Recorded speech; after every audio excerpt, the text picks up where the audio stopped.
Well, James, welcome to the show. Thanks for having me. Happy to be here. Yeah, of course. And James, remind me where you're from. So I'm from Holiday, Utah, just up the road here from Provo. Sweet. Yeah. Sweet. And remind me, James, so you have been setting up AI receptionists for HVAC companies. How long ago did you get into that? So I got into the AI game like about 18 months ago, and I've probably been doing voice AI for the past year, so like 12 months. Okay. A little bit over a year, yeah. Awesome. Awesome. What interested you to get into that? Yeah, so I was first in my information system class at BYU, and our teacher, he taught us how to make a chat bot and like put it on a website. And my friend and I, we looked at each other and we're like, dude, we're gonna be rich, bro. Like, so we thought we'd make a ton of money selling chatbots to companies. Thankfully, we failed fast. Learned that that wasn't a good market. And then from there, I kind of discovered voice AI, and that's kind of how I got into it. And I started building voice AIs for service companies and selling it to them. Okay, so you started building these voice agents. Yeah. And what was your first attempt to sell it? Like, what did you first do to try to sell it to these companies? Well, I learned about the voice AI, and I actually picked it up and called it with my phone, and I was like, wow, this sounds like pretty real. Like, I can kind of tell it's an AI, but part of me is like second guessing, with it, whether or not it's a human. Right. And my dad, he runs a snowmobile touring company. And so in the winter, he's like always busy. He's always on the phone. And I noticed that whenever he missed a phone call, he would get mad because he's like, oh, I just missed a potential customer who's now calling my competitor because I didn't pick up the phone, right? And so I talked to him about it. He's like, yeah, that's a great idea. So I kind of started with him. And then from there, I was like, hey, who else has this problem? And I noticed like HVAC companies, plumbers, the classic service companies. And so that's kind of who I just started marketing it to and working with. Awesome. So your first client was your dad in the snowmobile Correct. renting company or snowmobile tours. Yep. And what was his results like? Did he see some benefits? Yeah, his was a little more difficult just because the customers had questions. It was harder to book into his CRM, but he was the first step to kind of validate it, be like, yeah, this is a pain point that I need solved. And then from there, I met with HVAC companies, and they're the ones who really started seeing some good results. Awesome. And so how did you get these meetings with these HVAC companies? What were you doing? So I would just wake up in the morning, and my goal was like by 8 a.m. I would be in the office, and I'd be doing cold calls from 8 to 9 a.m. Because I did some research, and I had the best results before their day started. And so I just try and contact them before their day started. I do 20, and then I do another 20 after their day ended. So after 5 p.m. from 5 to 6, I'd just be doing another 20. And so I just be like, hey, here's what I'm doing. Here's how voice AI could replace your voicemail and get you extra jobs. And then they book a meeting with me, and I'd show it to them, and they'd be like, yeah, wow, I want this, and I'd set it up for them. So the flow is basically cold call either in the morning or after work. Yeah. And then you try to get a meeting later on. Would you try to do like a couple days later or like within the same week or? Oh, speed to lead is the biggest thing. And so my thing was like, if you can meet today, let's do it today. Yeah. But also like I try to make it as easy and as fast as possible. So it's like it's a 10-minute meeting, and like if we can do it as soon as possible and just get it set up for you. So I tried the next day, or if they were busy, then I just kind of book when they're free on their calendar. Sweet, sweet. Yeah. And so you literally just started picking up the phone and just started dialing these HVAC companies. Yeah. Well, it's kind of funny. At first, I built a voice AI that would do cold calls for me. Oh, really? Yeah. And so I would build out the prompt. I would feed it a whole list of HVAC companies. I also explored real estate agents, trying to build voice AIs for them. And I would have a voice AI do cold calls for me. And that's actually how I got my first few clients. Wow. Was from that. Come to find out, hindsight 2020, that it's very illegal. You can't have a robot doing cold calls for you. But it was funny because it worked. Like they'd pick up the phone, and the voice AI was so good they were second guessing whether or not it was an AI. They thought it was a human, and so they booked a time with the voice AI, and then I hopped on the meeting from there. So that's how I got my first two. Wow. So they heard the voice AI, were able to book a meeting, and then you hop on the call and be like, hey, that was actually an AI. Yeah. Wow. It was funny because like I'd set it up, I'd hit run, and then I'd go like boating with my friends or something. And then it'd be like doing the cold calls, and then I would see like how it was performing. And so it was just kind of funny. That is hilarious. That is awesome. And so your first couple clients, what did you sign them for? How much did you charge? So the first two I was like still validating. So I was like, let me start out for free. Yeah. Give me some feedback. And it was just a good way with no social proof to get my foot in the door. And so I got them set up on it, hit some rode some speed bumps in the road. But they gave me really good feedback. And then after a month, I was like, oh, that's great. Like, thank you for your feedback. This has been awesome. If you'd like to keep it, it'll just be $100 a month. Oh, awesome. And so I started them at $100 a month, and those two have been running ever since. And then from there, I just kept charging $100, and then eventually gradually raised my prices. Wow, that's awesome. And so with that price point, would you say that you didn't see a lot of churn? Were you able to keep clients? Yeah, I haven't had anybody cancel on me so far. Yeah, which has been very lucky.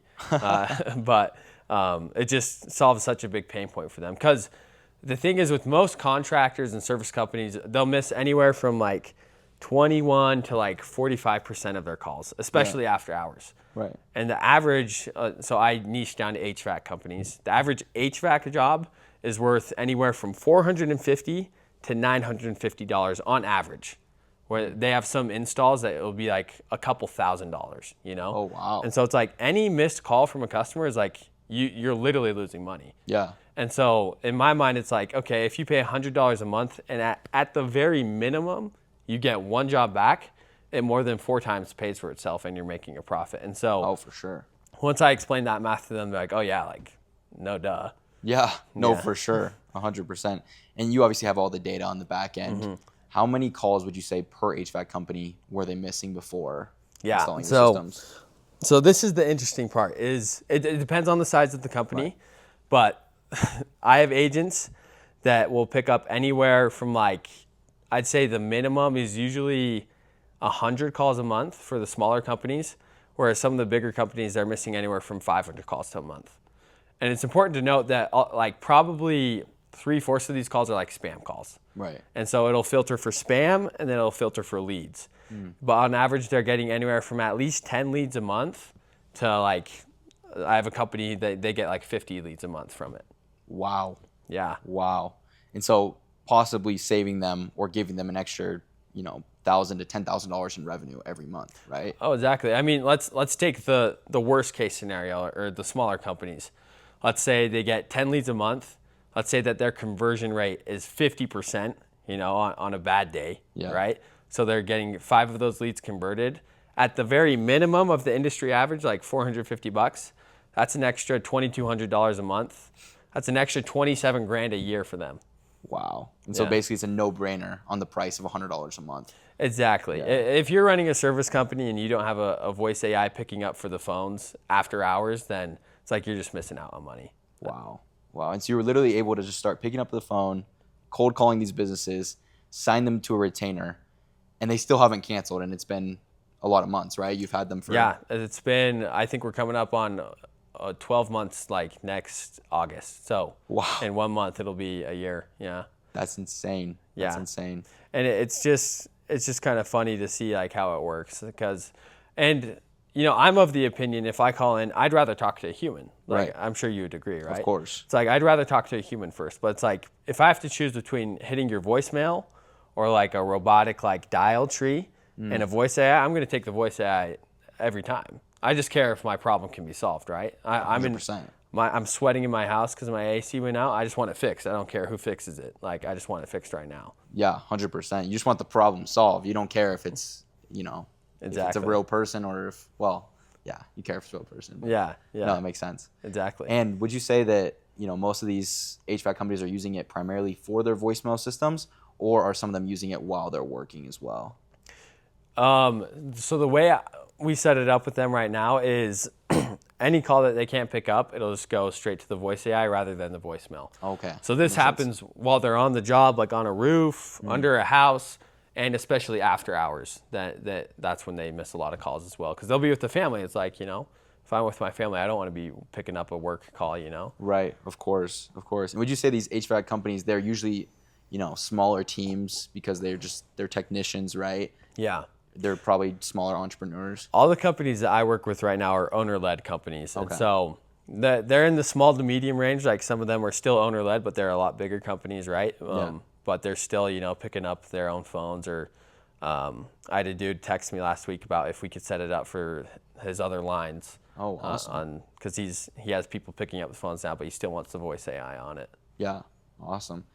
And James, break down a little bit for me, like what are the costs of actually running this business. So you're charging $100 a month per client. Yeah. What are the costs on your end? Like how much is the API credits for the voice agents? How much would you say is per call? So like, what are the margins? Great question. So right up front, the margin is, and this is the thing about HVAC companies, is it varies depending on season, right? Their call volume.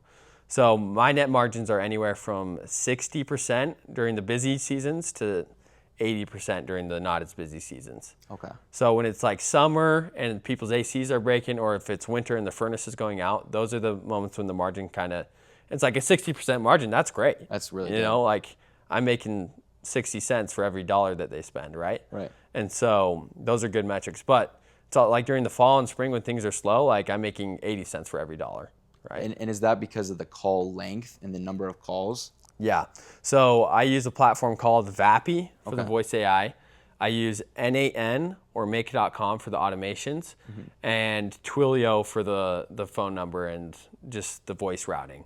Okay. And so that everything in total, it'll cost me anywhere from like 10 cents to 20 cents per minute that they use. Okay. And the average call length, I'd say, is anywhere from like 1 to 5 minutes. So they're pretty quick. Wow.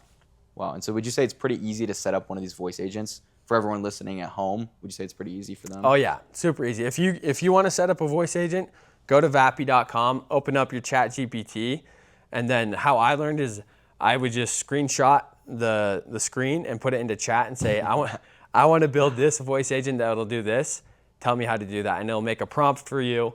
And then if you want to build an automation, say, I want an automation that will send a text every time I get a phone call. And it'll tell you how to do it. That's literally how I learned the whole game. Yeah, so you literally could start this today if you guys wanted to. Exactly. And so, James, you have these clients still on retainer. You know, you signed a couple clients here. What are you doing now? What are you up to now? Awesome. Yeah. So we just founded Certified AI Partners. We're with Brendan Carter here. And now we're targeting enterprise-sized companies where we can find the boring little mundane tasks that they do every single day and automate it for them. Brendan has a great example of kind of what we're doing now. Is there was a captive insurance company and they were spending $100,000 to hire an offshore team that would just read bank statements and book it into QuickBooks. And it's like we were able to automate that in 1 to 2 weeks for them, and it saved them $100,000 a year. And so this is kind of our objective is target enterprise-sized companies and solve big problems for them. Wow, that's insane. So literally with just one automation, you guys were able to save them $100,000. Exactly. Wow. Yeah, $100,000. They didn't need that offshore team anymore because the automation did everything for them. Right. And so that's what we're doing now is solving these bigger problems for bigger companies. And James, if you had any advice to give to aspiring entrepreneurs, what would you say? I would say that action always beats inaction, and that if you actually want to start a business, start today. Literally, like take the steps, and you're not as far away from your first sale as you think you are. And just walk into the business. Start doing cold calls. And I would make the argument of sell before you even have it, right? Because I didn't know how to build voice agents, but I just started selling it to HVAC companies, and once they actually said yes, I'd actually learned how to build it, and that was the easy part. Right. So literally sell before you even know if you can build it. Yeah. That's awesome. Just validate it first, and then I'd say just take steps every single day to what you're trying to build, and that'll take you from wantrepreneur to entrepreneur. I love it. Well, we really appreciate you, James. Thanks for coming on. Thanks for having me. Awesome. Appreciate it.